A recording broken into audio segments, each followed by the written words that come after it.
살아서 역사하시는 아버지 하나님, 주님께서 저희를 초청하여 주셔서 귀한 예배의 자리에 왔음을 고백합니다.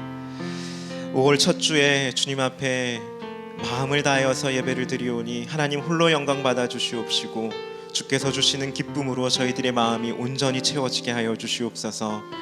한 주간 수고하고 무거운 짐진 자의 마음으로 삶을 살아갔습니다. 주님 앞에 나왔사오니 저희들을 품어 주시옵시고 평강으로 저희들의 마음이 쉼을 얻을 수 있도록 은혜 베풀어 주시옵소서. 간절히 바라오며 우리 주 예수 그리스도의 이름으로 기도드립니다. 아멘.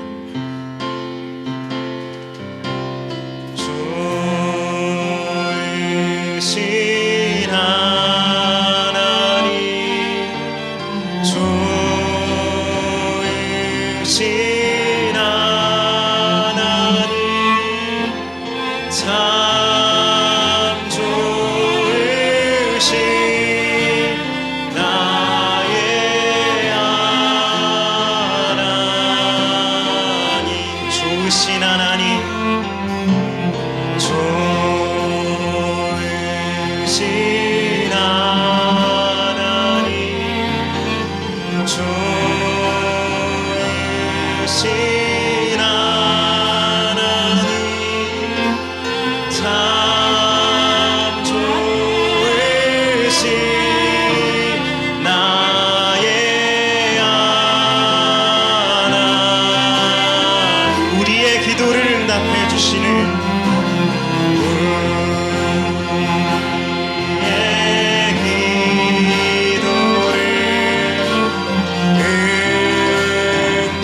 응답해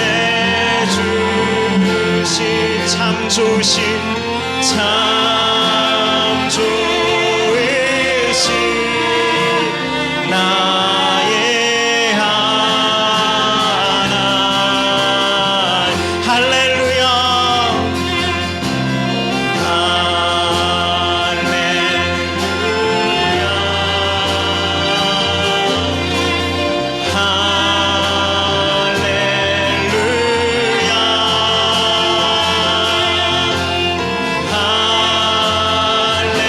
할렐루야, 나의 하나. 우리 마음을 다해 고백합니다. 할렐루야,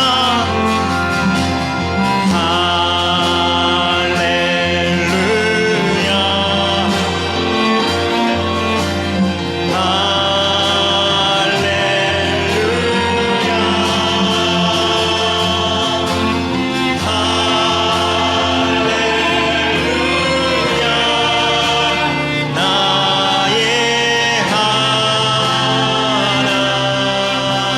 하나님. 거룩하신 아버지 하나님, 저희들이 삶으로 하나님을 찬양하기를 원합니다. 하나님을 찬양하는 그러한 삶을 살아갈 수 있도록 성령께서 날마다 함께하여 주시옵소서. 이 시간은 한 주 동안 하나님 앞에 부끄러웠던 모든 죄와 허물들을 고백하는 시간입니다. 침묵함으로 하나님 앞에 속죄의 기도를 올리겠습니다. 기도드리겠습니다.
주님의 보혈로 모든 죄에서 정죄함에서 사함 받음을 믿사오며 우리 주 예수님의 이름으로 기도드립니다. 아멘. 전능하사 천지를 만드신 하나님 아버지를 내가 믿사오며 그 외아들 우리 주 예수 그리스도를 믿사오니 이는 성령으로 잉태하사 동정녀 마리아에게 나시고 본디오 빌라도에게 고난을 받으사 십자가에 못 박혀 죽으시고 장사한 지 사흘 만에 죽은 자 가운데서 다시 살아나시며 하늘에 오르사 전능하신 하나님 우편에 앉아 계시다가 저리로서 산자와 죽은 자를 심판하러 오시리라. 성령을 믿사오며 거룩한 공회와 성도가 서로 교통하는 것과 죄를 사하여 주시는 것과 몸이 다시 사는 것과 영원히 사는 것을 믿사옵나이다. 아멘. 찬송가 545장 찬양 올리도록 하겠습니다. 찬송가 545장입니다. 힘차게 박수 치면서 찬양 드리겠습니다. 이 눈에 아무 증거 아니 배어도 믿음만을 가지고서 늘 걸으며 이 귀에 아무 소리 아니 들려도 하나님의 약속 위에 서리라. 걸어가세 믿음 위에 서서 나가세 나가세 욱신거리고 걸어가세 믿음 위에 서서 눈과 귀에 아무 증거 없어도 이 눈이 보기에는 어떠하든지 이미 얻은 증거대로 늘 믿으며 이 맘에 의심 없이 살아갈 때에 우리 소원 주 안에서 이루리. 걸어가세 믿음 위에 서서 나가세 나가세 의심 버리고 아멘. 걸어가세 믿음 위에 서서 눈과 귀에 아무 증거 없어도 주님의 거룩함을 두고 맹세한 주 하나님 아버지는 참 기쁘다. 그 귀한 모든 약속 믿는 자에게 능치 못할 무슨 일이 있을까. 걸어가세 믿음 위에 서서 나가세 나가세 의심 버리고 걸어가세 믿음 위에 서서 눈과 귀에 아무 증 주님의 거룩함을 두고 맹세한 주 하나님 아버지는 참 기쁘다. 그 귀한 모든 약속 믿는 자에게 능치 못할 무슨 일이 있을까. 걸어가세 믿음 위에 서서 나가세 나가세 의심 버리고 걸어가세 믿음 위에 서서 눈과 귀에 아무 걸어가세 믿음 위에 서서 나가세 나가세 의심 버리고 아멘. 걸어가세 믿음 위에 서서 눈과 귀에 아무 증거 없어도 아멘. 하나님께 영광의 박수 올리겠습니다. 아멘 아멘. 감사합니다. 이 시간 광고 보도록 하겠습니다. 주보 뒤편을 참조해 주시길 바랍니다. 광고 2번입니다. 주일 예배를 허락하신 하나님께 감사를 드립니다. 3번, 4번, 5번을 눈으로 한번 읽어봐 주시면 감사하겠습니다.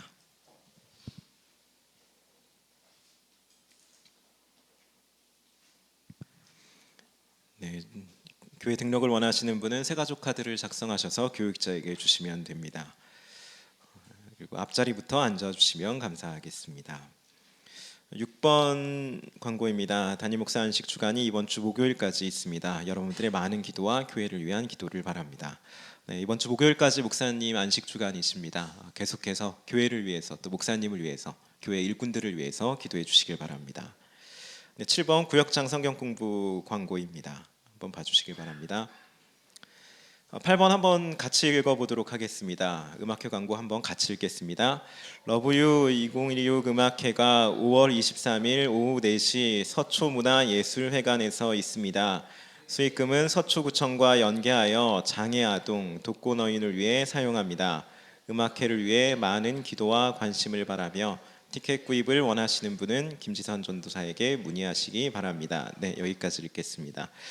네, 이제 얼마 안 남았습니다. 음악회를 위해서 무엇보다도 기도로 꼭 같이 기도해 주시면 좋겠습니다.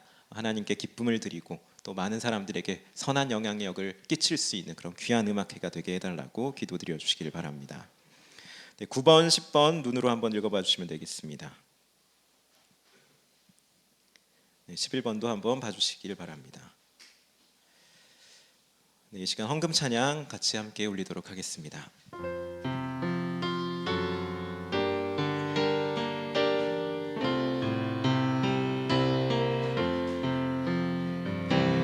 나의 생명 드리리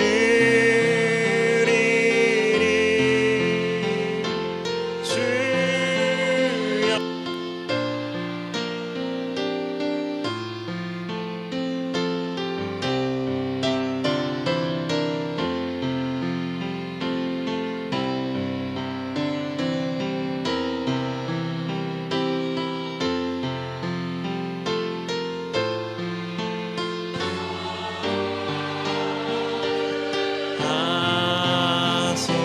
하소서 나의 시간 드리리 주여 받아주셔서 영생토록 주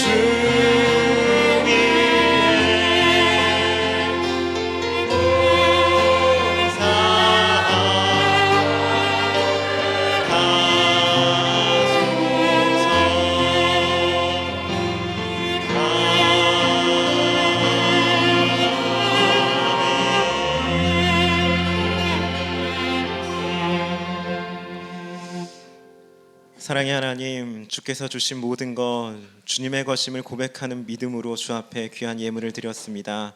주님, 이 예물을 드린 모든 손길들 위해 주님께서 더욱더 크신 은혜와 복을 허락하여 주시옵소서. 또한 아버지 하나님, 이 예물이 쓰이는 곳곳마다 하나님의 놀라운 뜻이 풍성히 드러날 수 있도록 주께서 역사하여 주시옵소서.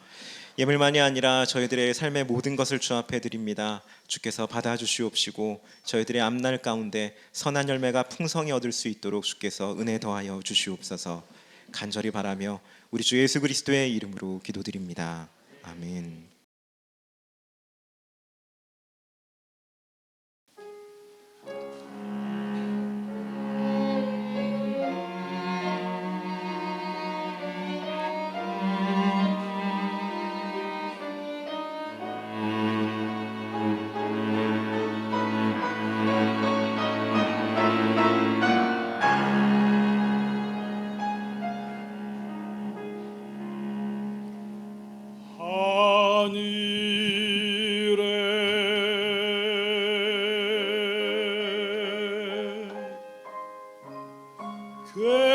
계신 아버지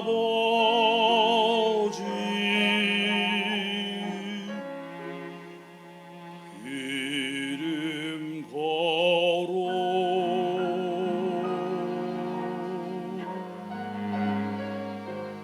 하사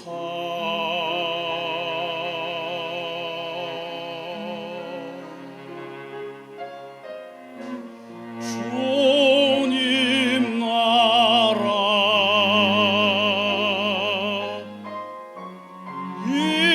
임하시고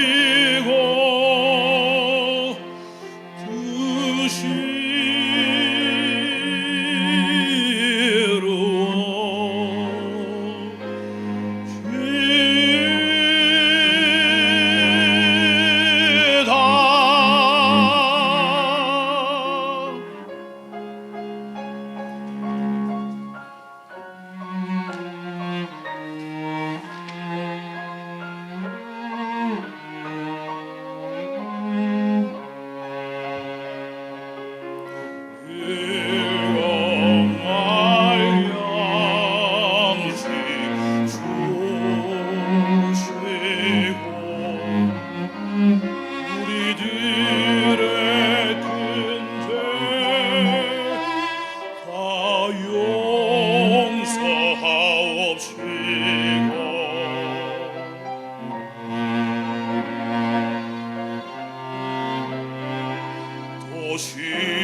매 들게 마시고 내가 죄에서 구원하소서.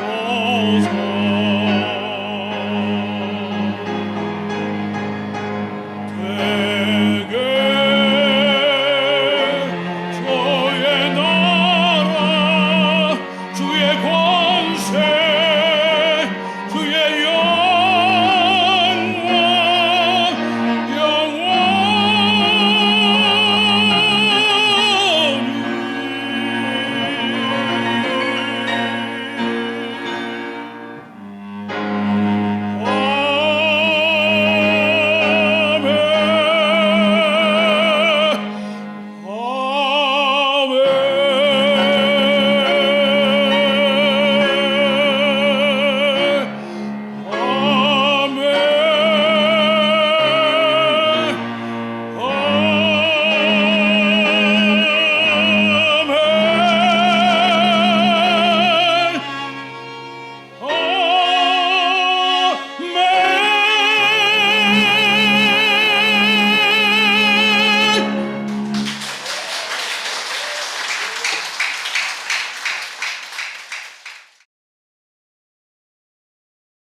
다 같이 기도드리겠습니다.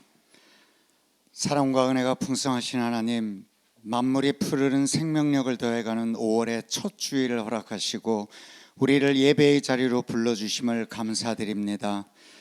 5월 가정의 달을 맞아 우리 모든 사랑의 빛 공동체 성도인들의 가정이 작은 천국이 되게 하여 주시옵소서. 서로를 공경하고 존경하며 사랑과 이해로 하나가 되게 하여 주시옵소서. 늘 우리 마음속에 성령의 임재와 희망의 빛을 가득 채워주시기를 기도합니다. 아버지 하나님, 이 주님의 인도하심을 구합니다. 우리의 발걸음을 인도하시고 주님의 지혜로 우리의 길을 밝혀주시옵소서. 우리의 삶 속에서 주님의 뜻을 이루기를 원합니다. 우리의 생각과 행동이 주님의 말씀에 따라 이루어지게 하시고 주님의 사랑을 이웃과 나눌 수 있는 마음을 허락해 주시옵소서. 5월 23일 러브유 2016 공연을 준비하고 함께하는 모든 분들에게도 주님의 사랑을 힘입어 이웃을 사랑하고 섬길 수 있도록 인도하여 주시옵소서. 주님, 이 다음 주 안식 주간을 마치시는 조화문 목사님께도 늘 영육간의 강건함과 세상이 주지 못하는 참된 평안, 흔들림 없는 영혼의 안식을 허락하여 주시옵소서. 주님, 이제 김재영 목사님의 말씀을 듣습니다. 우리의 마음과 귀를 여시어 주님의 귀한 말씀을 듣게 하시옵소서. 그 말씀 속에서 우리의 삶에 평안과 기쁨을 더하시고 주님의 지혜로 바른 길을 걸어가게 하시옵소서. 오늘도 주님의 일들을 성실히 감당하시는 모든 사랑의 빛 공동체 가족분들에게 기쁨과 은혜로 살아가게 하여 주시옵소서. 오늘도 우리가 알지 못하는 크고 은밀한 일들을 하시며 또 주님의 계획 안에서 살게 하시는 주님만을 마음 깊이 모시며 이 모든 말씀 예수님 이름으로 기도드립니다. 아멘. 네, 이 시간 말씀 함께 보도록 하겠습니다. 오늘 말씀은 이사야 55장 7절 말씀입니다. 이사야 55장 7절입니다.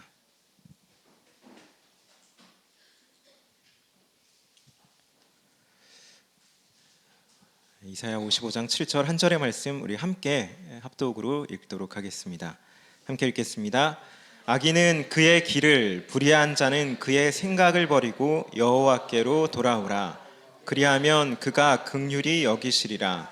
우리가 하나님께로 돌아오라. 그가 너그럽게 용서하시리라. 아멘. 기도드리겠습니다. 하나님, 이 시간 주의 말씀을 듣고자 합니다. 주님께서 주시는 말씀 한마디면 저희들의 삶이 변화될 줄 믿습니다. 그러한 말씀을 마음에 새길 수 있도록 주께서 크신 은혜를 베풀어 주시옵소서. 믿음의 유익함이 있는 시간이 될 수 있도록 주의 성령께서 역사하여 주시옵소서. 우리 주 예수님의 이름으로 기도드립니다. 아멘.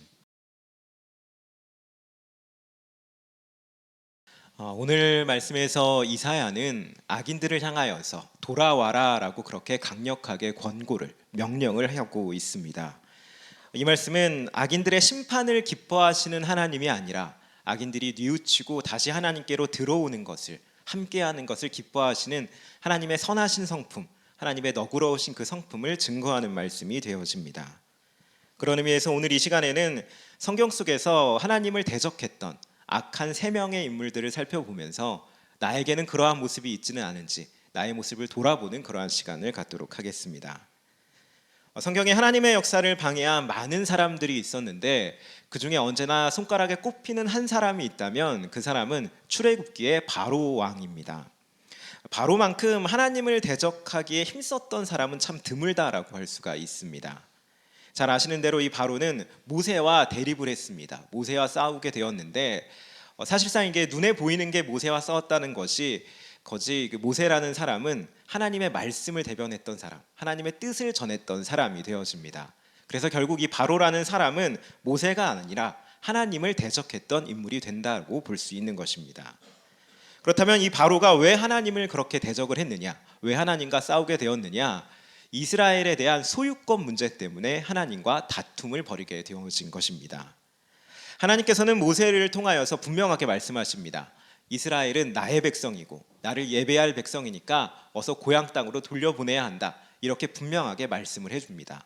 그런데 이에 맞서서 바로는 그것이 아니다. 이스라엘은 나의 백성이고 나의 건물을 지을 자고 나의 소유다라고 그렇게 맞서 싸우게 되는 것입니다. 이스라엘을 앞에 두고 하나님은 내 거다. 바로는 아니다 내 거다라고 하면서 이 소유권의 싸움이 일어난 것입니다. 결과는 당연히 바로의 참담한 패배였습니다. 창조주이신 하나님을 피조물인 인간이 대적하게 되어지면은 그것만큼 불행한 삶을 사는 비결이 없게 되어집니다. 가장 비참한 상황에 처해지는 것이 창조주인 하나님 앞에 싸우고자 하는 그러한 모습인 겁니다. 그래서 바로 역시 왕으로서는 민심을 잃게 되었고 개인적으로는 장자를 잃게 되는 큰 아픔을 겪게 되어진 것입니다. 바로의 인생 그 자체가 하나님과 싸우게 되면 하나님을 대적하게 되어지면은 어떠한 삶을 살아가는 것인지를 분명하게 보여주는 모습이다라고 할 수 있는 겁니다. 그런데 그렇다고 해서 하나님과 다툼이 있을 때 하나님을 대적할 때 곧바로 그때그때마다 징계하시고 심판하시는 그러한 무서운 하나님이다라고 오해를 하면 안 됩니다. 하나님의 선하신 성품, 오래 참으시는 성품, 자비로운 그 성품을 우리가 오해할 수는 없는 것입니다. 왜냐하면 바로에게도 하나님께서는 바로의 뜻을 돌이킬 수 있는 기회를 굉장히 여러 번 강력하게 바로에게 허락해 주셨습니다. 자신의 어리석은 고집과 뜻을 하나님께 항복할 기회를 하나님께서는 바로에게도 허락해 주셨던 겁니다. 그런데 그럼에도 불구하고 바로는 그러한 뜻을 돌이키지 않게 된 겁니다. 어떤 방법으로 하나님께서 이 바로의 뜻을 돌이키게 하려고 하셨느냐? 모세를 통해서 하나님이 얼마나 전능한 존재인지 하나님을 잘 모르는 이 바로에게 하나님께서 기적을 베풀어 주셔서 또 다른 표현으로 하면은 10가지의 재앙을 일으키셔서 하나님이 어떠한 존재인지를 바로에게 또 이스라엘에게 애굽의 모든 사람들에게 알게끔 보여주셨다라는 겁니다. 이러한 10가지의 기적을 10가지의 재앙을 바로는 직접적으로 경험했음에도 불구하고 하나님이 어떠한 분이신지 얼마나 놀라우신 분이신지를 알았음에도 불구하고 끝까지 바로는 이스라엘에 대한 소유권을 놓지 않으려고 했습니다. 계속해서 이스라엘은 내 것이다라고 그렇게 주장을 했던 겁니다. 그래서 결국에는 사람이건 동물이건 처음 난 것은 모두 죽게 되어지는 이 초태생의 죽음이라는 그 재앙을 겪은 다음에야 그때야 비로소 이스라엘을 놓아주는 결정을 하게 된 것입니다. 웬만한 사람 같으면은 3-4번의 어떠한 그 재앙이 임하게 되면은 그러면 이스라엘을 포기하게 될 겁니다. 그런데 바로는 그렇게 하지 못했다라는 것입니다. 너무나 왕으로서는 어리석은 모습을 보였던 것입니다. 게다가 그리고도 이스라엘을 완전히 포기하지 못해서 출애굽하는 이스라엘을 군대를 보내서 죽이려고까지 하는 그러한 이상한 모습을 이해할 수 없는 모습까지 보여주게 되는 것입니다. 이러한 내용을 보면서 우리는 바로의 마음을 지배하고 있는 한 가지의 단어를 떠올릴 수가 있습니다. 그것이 어떠한 단어냐? 집착이라는 단어입니다. 바로는 집착을 했기 때문에 이스라엘을 향한 집착이 너무나 강력했기 때문에 하나님과 끝까지 맞서서 싸우게 된 겁니다. 너무나 집착을 했기 때문에 정상적인 판단을 할 수 없게 된 것이고 너무나 집착을 했기 때문에 다른 것들이 눈에 들어오지 않는 그러한 모습을 보이게 되었다라는 겁니다. 그러다 보니까 일반적이면 뭐 3, 4번, 5번 정도 겪고 이제 포기할 만한 일을 끝까지 붙들려고 하는 그런 이해할 수 없는 모습을 보이게 된 겁니다. 사실 이 바로에게 이스라엘이라는 이런 존재는 꼭 필요한 존재다라고는 할 수가 없습니다. 있으면 좋고 없으면 좀 많이 불편할 만한 존재가 이스라엘 백성이었습니다. 이스라엘 백성들이 애굽에서 나간다라고 하더라도 애굽이 망하거나 그러지는 않는다라는 것입니다. 물론 경제적으로 조금 어려움은 처할 수 있겠지만 딱 그 정도의 수준이었습니다. 없으면 안 될 만한, 그렇게까지 집착을 할 만한 그러한 존재가 아니었다라는 겁니다. 그런데 바로가 하나님과 싸우면서 더욱더 이 이스라엘에 대한 집착이 심해져서 결국에는 애굽이 초토화가 되고 바로의 인생 가운데는 깊은 상실과 아픔만을 가지게 되었던 것입니다. 그렇게 우리는 여기서 하나님께서 우리에게 원하시는 것을, 하나님께서 우리에게 요청하시는 것을 우리가 기쁘게 드리지 못하게 되면, 끝까지 하나님 앞에 안 드리고자 고집부리게 되면 결국에는 바로와 같이 집착에 빠지게 되고 우리에게 남는 것은 고통과 불행밖에 없다라는 이 사실을 우리는 기억할 필요가 있습니다. 집착이라는 것은 우리의 영혼을 병들게 한다라는 이 사실을 기억해야 하는 것입니다. 신앙생활을 하다 보면 정말로 하나님께서 우리에게 무언가를 요청하실 때가 있습니다. 이것을 좀 해달라라고 하나님께서 직접 우리에게 원할 때가 있다는 것입니다. 이때 우리는 반드시 하나님 앞에 기쁨으로 그것을 드릴 필요가 있는 것입니다. 하나님이 원하시는 것이 아브라함에게 이삭을 원하셨던 것처럼 믿음의 시험일 수도 있습니다. 또는 엘리야가 과부에게 식량을 달라라고 그렇게 요청했던 것처럼 정말 실제적인 무엇이 될 수도 있습니다. 그런데 그 무엇이든지 간에 하나님이 우리에게 원하고 있다는 것이 우리 마음 가운데 확실하게 느껴진다면, 응답을 받았다면 그것이 무엇이든지 간에 물질이건 자존심이건 시간이건 재능이건 그 어떤 것인가 간에 우리는 그걸 하나님 앞에 드릴 필요가 있는 것입니다. 그래야지 우리는 바로와 같은 집착에 빠지지 않게 되어집니다. 이러한 집착에 한번 빠지게 되면 다시 한번 우리가 하나님 앞에 신앙을 올바로 세우는 데에는 많은 노력이 들어갑니다. 많은 대가를 지불할 수밖에 없게 되는 것입니다. 물론 우리들은 예수님을 믿는 하나님의 자녀들이기 때문에 바로와 같이 심각한 어떤 집착의 수준까지는 가지 않게 되어질 겁니다. 또 집착에 어느 정도 빠진다라고 해도 바로와 같은 결과를 맞이하지는 않습니다. 성령께서 우리를 그렇게까지 되지 않도록 도우시고 이끄시기 때문입니다. 또 살아계신 예수님께서 우리를 위해서 계속해서 기도해 주시기 때문에 그러한 결과를 얻지는 않을 겁니다. 그러나 집착해서 하나님과 멀어지게 되어지면은 그 멀어짐에서 다시 되돌아오는 그 수고와 대가는 온전히 우리가 지불해야 될 몫이다라는 것입니다. 이것을 잘 알려주는 성경 본문이 누가복음 2장에 나타납니다. 이 말씀을 보게 되어지면은 예수님이 어린 시절에 가족들과 함께 성전에, 예루살렘 성전으로 올라간 사건이 기록되어져 있습니다. 이때 성전에 올라가서 성인식 제사를 드리고 나서 이제 다시 돌아가고자 하는데, 이때 성경은 이렇게 기록하고 있습니다. 성전에서 제사를 드린 후에 집으로 돌아가는데 예수님을 놓쳤다라고 기록하고 있습니다. 얼마 동안 놓쳤느냐? 하룻길 동안, 하루 동안의 그 시간 동안 예수님을 잃어버린 채 그들은 길을 떠났던 겁니다. 이제 그래서 다시 한번 예수님을 찾아야 하는데, 하룻길을 놓쳤는데 얼마 만에 예수님을 다시 찾았느냐? 사흘이 걸렸다라고 얘기를 하고 있습니다. 한 번 예수님을 놓치게 되면, 하루 동안 이렇게 놓치게 되면 3배의 시간과 노력과 긴장이 들어간다라는 것, 이것을 우리에게 보여주고 있는 것입니다. 다시 한번 되짚어가면서 그 길을 따라가야 했기 때문에, 찾아봐야 했기 때문에 그런 많은 노력과 긴장이 필요했던 것입니다. 이건 모든 신앙의 원리가 마찬가지입니다. 우리가 한 번 하나님을 놓치게 되어지면은, 우리가 한 번 하나님에서 점점 멀어지게 되어지면은 다시 그 신앙을 회복하는 데에는 정말로 많은 노력과 혹은 고난이 들어간다라는 걸 기억해야 하는 것입니다. 그렇기에 하나님께서 나에게 원하시는 바가 있다면 그것을 주저함 없이 기쁨으로 드리는 것, 이것이 하나님과 멀어지지 않게 되는 유일한 비결이라고 할 수 있습니다. 이게 지혜의 비결이고 이것이 하나님과의 관계에서 행복을 계속해서 쌓아가는 비결이 되어지는 것입니다. 또한 동시에 우리가 분명하게 기억해야 할 것이 한 가지 더 있습니다. 그것은 우리가 하나님께 무언가를 드리면 선하신 하나님께서는, 자비로우신 하나님께서는 그것을 받으시고 30배, 60배, 100배로 우리의 인생 가운데 우리가 생각지 못할 만큼 아름다운 것으로 되돌려 주신다라고 하는 이 사실 또한 기억할 필요가 있습니다. 하나님은 가만히 계시지 않습니다.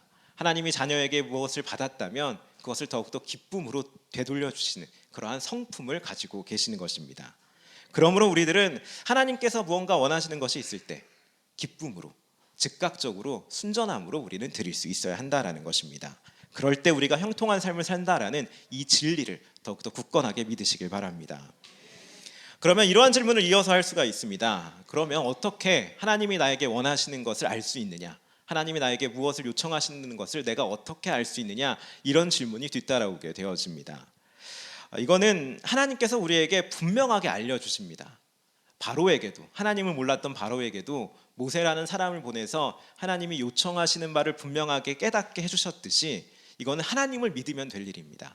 우리가 하나님을 향하여서 마음을 열어놓고 있으면은 반드시 하나님께서는 하나님이 원하시는 것이 무엇인지 우리에게 알려주십니다. 믿음의 사람들이 반복되는 요청을 통해서 알려주시기도 하고 우리 마음의 확신을 통해서 알려주시기도 하고 어떠한 감동을 통해서 하나님께서 지금 나에게 이러한 것을 정말로 원하시는구나 이렇게 분명하게 알려주시는 겁니다. 이 부분에 대해서는 우리가 하나님을 믿으면 되는 것입니다.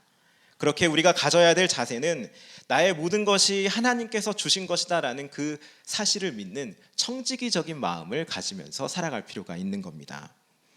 그리고 이러한 청지기적인 마음을 갖기 위해서 잊지 말아야 할 사실 하나가 있습니다. 그것이 어떤 것이냐? 내가 구원받은 그 은혜가 예수 그리스도의 십자가의 보혈의 공로로 구원받았다라는 이 사실을 우리는 기억할 필요가 있는 겁니다.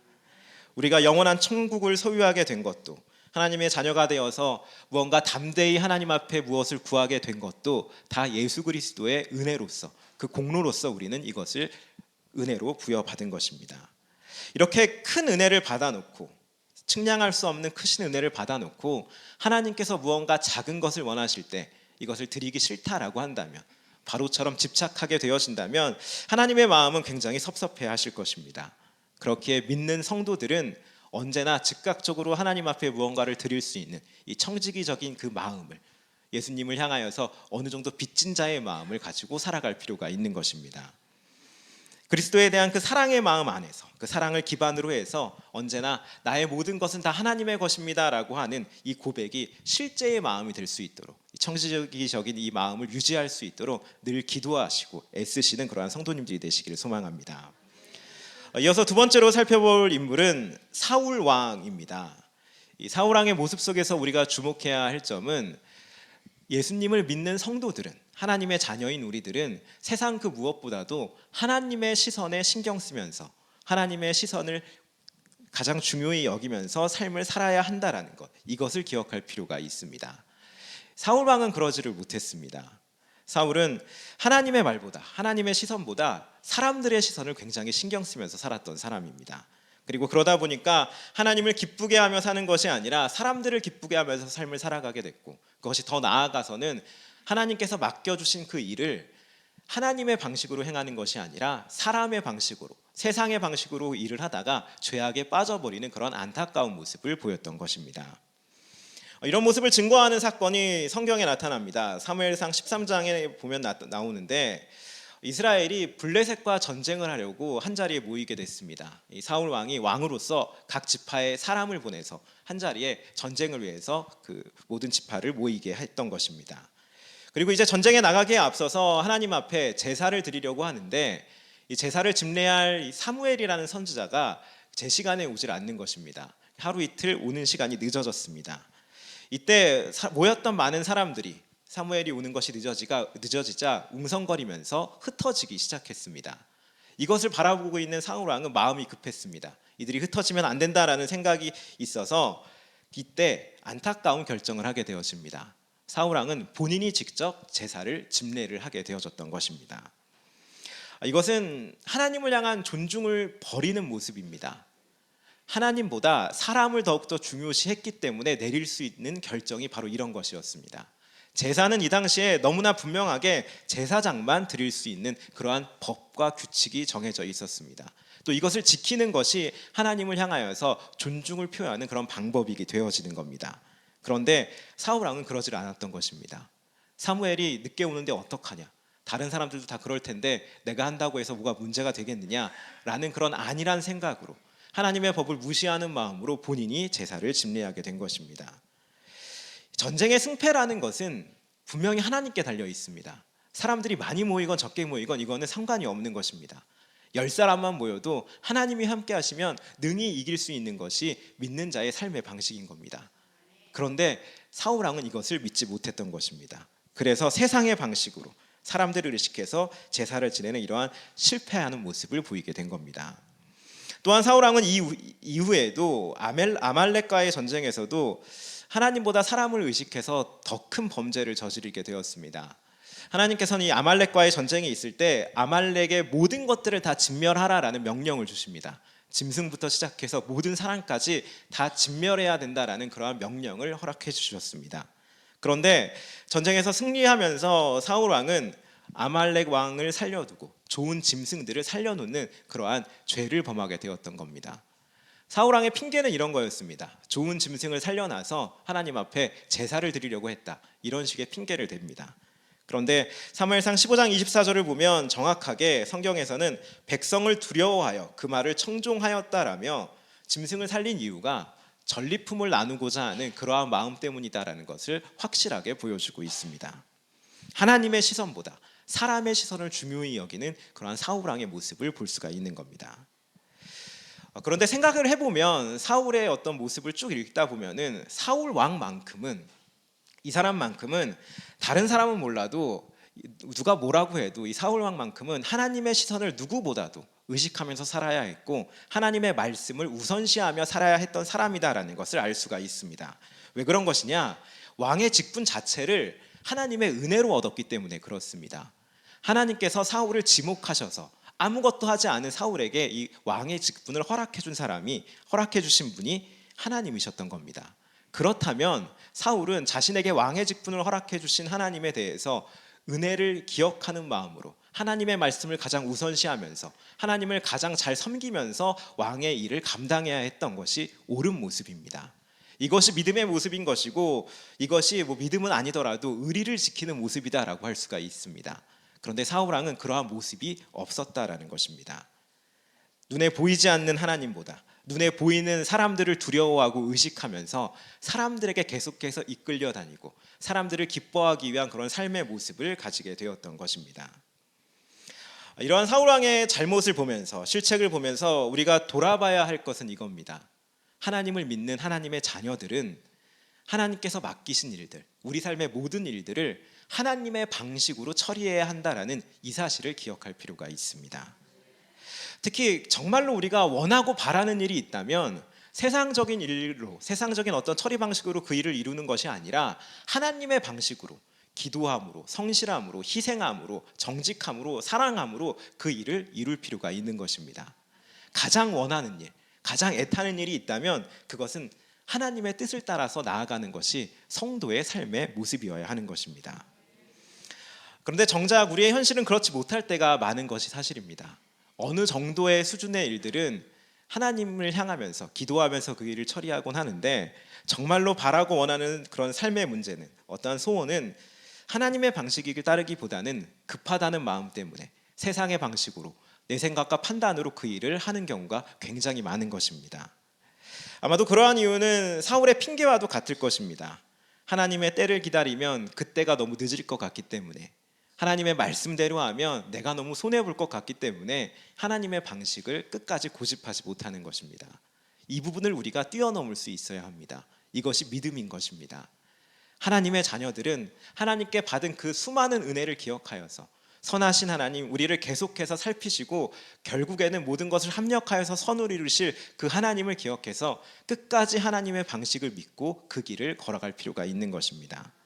그러할 때 하나님께서 기뻐하시는 그러한 삶의 모습을 우리는 삶을 살아갈 수 있게 되어지는 것입니다.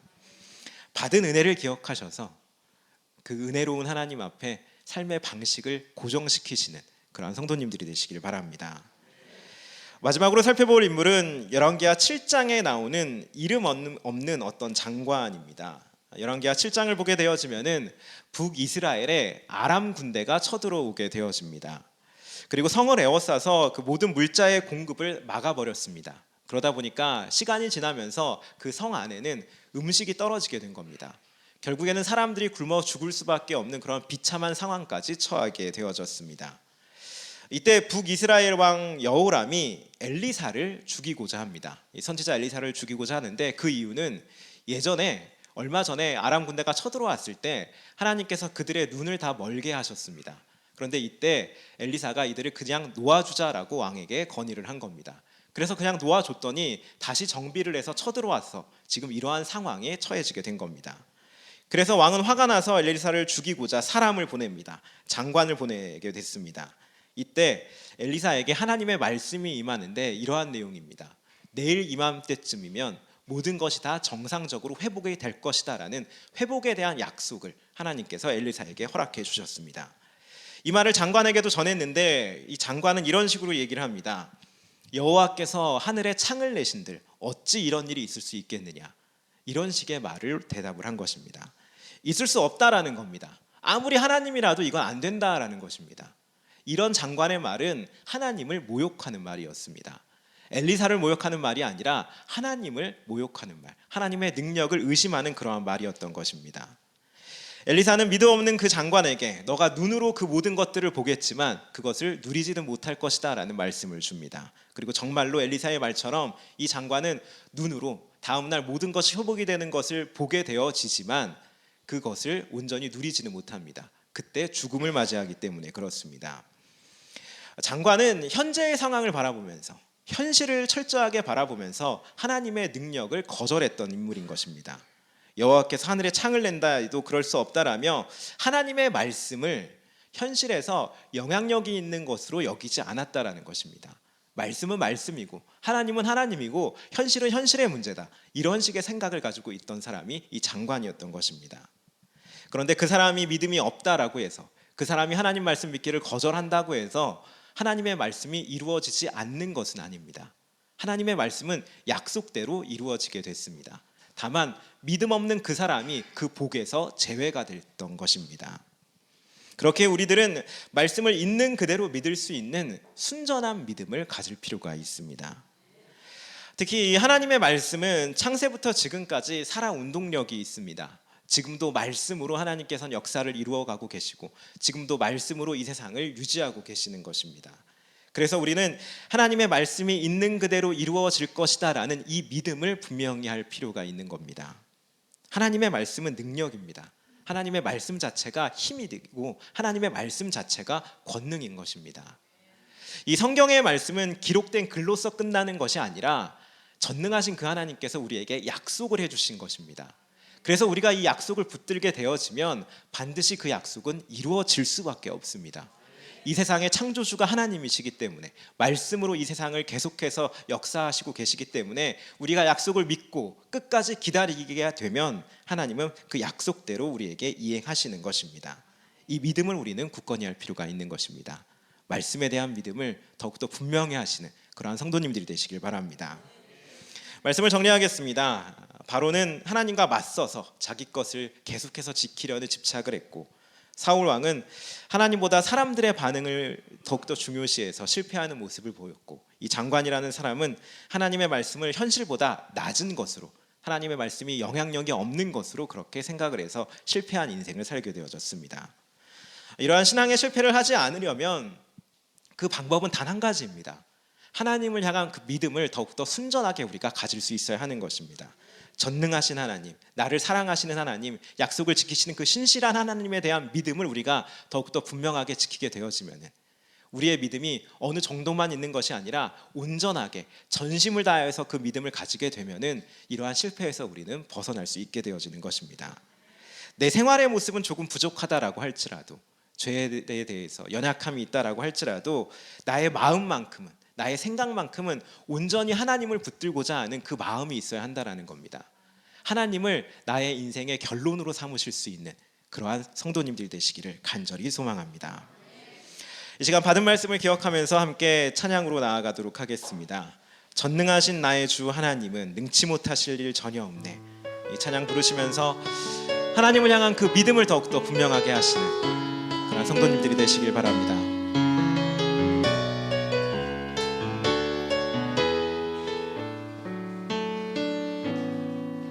전능하신 나의 주 하나님은 잊지 못하실 일 전혀 없네. 우리의 모든 간구도 우리의 모든 간구도 우리의 모든 생각도 우리의 모든 꿈과 모든 소망도 신실하신 나의 주 하나님은 우리의 모든 외로움 바꿀 수 있네. 불가능한 일 행하시고 죽은 자를 일으키시니 그를 이길 자 아무도 없네. 아멘. 주의 말씀 의지하여 깊은 곳에 금을 던져 오늘 그가 놀라운 일을 이루시는 것 보라. 주의 말씀 의지하여 믿음으로 금을 던져 믿는 자에게 능치 못한. 다시 한번 고백합니다. 전능하신 나의 주 하나님은 전능하신 나의 주 하나님 우리의 믿음이 되어시기를 원합니다. 잊지 못하실 일 전혀 없네. 우리의 모든 간구도 우리의 모든 생각도 우리의 모든 꿈과 모든 소망 신실하신 나의 주 하나님은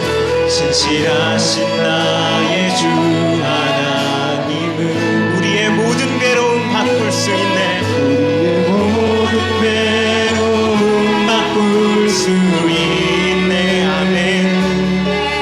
불가능한 일 행하시고 죽은 자를 일으키시니 그를 이길 자 아무도 없네. 선포하며 찬양합니다. 주의 말씀 의지하여 깊은 곳에 금을 던져 오늘 그가 놀라운 일을 이루시는 것 보라. 주의 말씀 의지하여 믿음으로 금을 던져 믿는 자에게 능치 못한. 주의 말씀 의지하여 깊은 곳에 금을 던져 오늘 그가 놀라운 일을 이루시는 것 보라. 주의 말씀 의지하여 믿음으로 금을 던져 믿는 자에게 능치 못함 없네. 살아서 역사하시는 주님, 전능하신 그 하나님을 저희들의 얕은 생각으로 재단하지 아니하도록 저희들의 믿음의 지경을 넓혀 주시옵소서. 불가능한 일을 행하시는 그 주님을 믿게 하여 주옵시며 모든 것에 해결이 되어지는 그 하나님을 더욱더 믿음으로 붙들 수 있도록 주님 저희들의 믿음을 도와주시옵소서.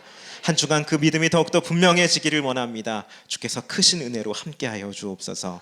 우리 주 예수님의 이름으로 기도드립니다. 아멘. 이 시간 새가족 환영하도록 하겠습니다. 이 자리에 처음 나오신 분 계시면 함께 환영하겠습니다. 자리에서 일어나 주시면 감사하겠습니다. 안 계시면 우리 서로를 향하여서 앞뒷 사람을 향하여서 함께 환영하겠습니다. 당신은 하나님의 언약 안에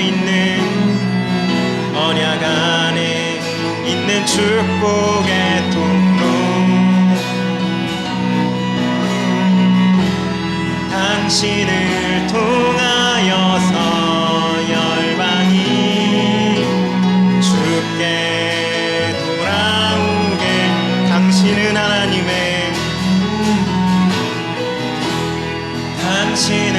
하나님의 언약 안에 있는 축복 당신을 통하여서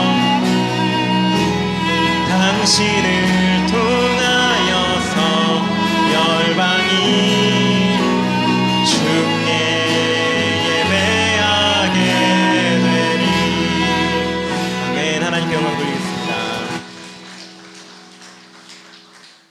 네, 이어서 우리 자리에 일어나셔서 결단 찬송 드리도록 하겠습니다. 선한 능력으로 함께 결단하는 마음으로 찬양 드리겠습니다.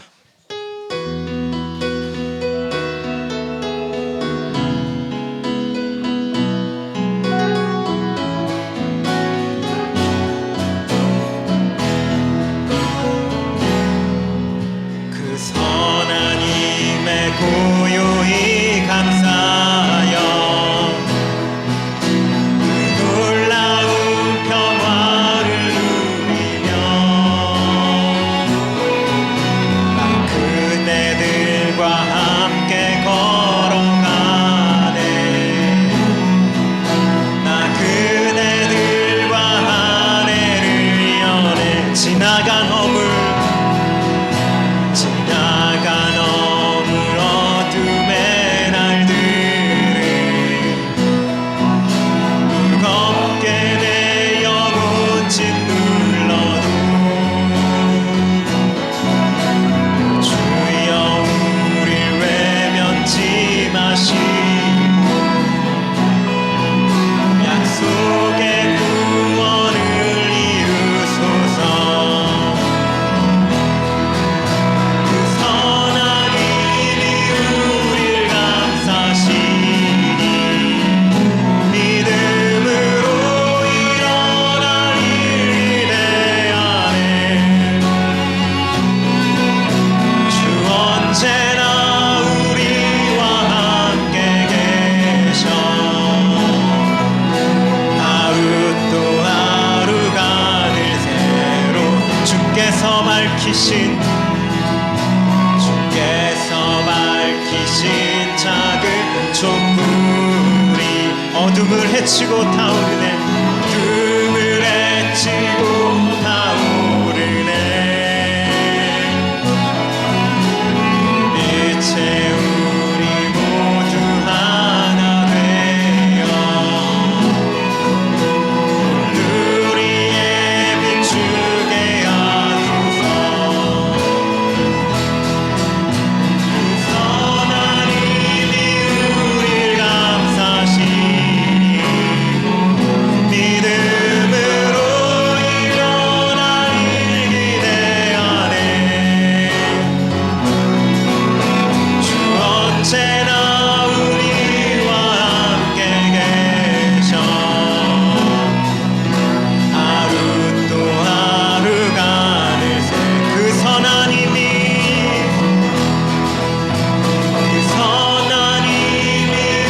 우릴 감싸시니 믿음으로 일어날 일 기대하네. 주 언제나 우리와 함께 계셔. 하루 또 하루가 늘 새로워.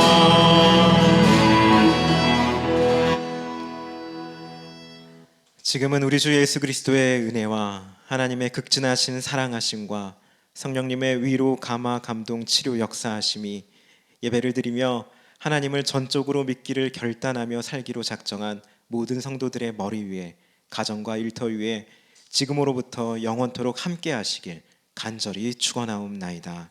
아멘.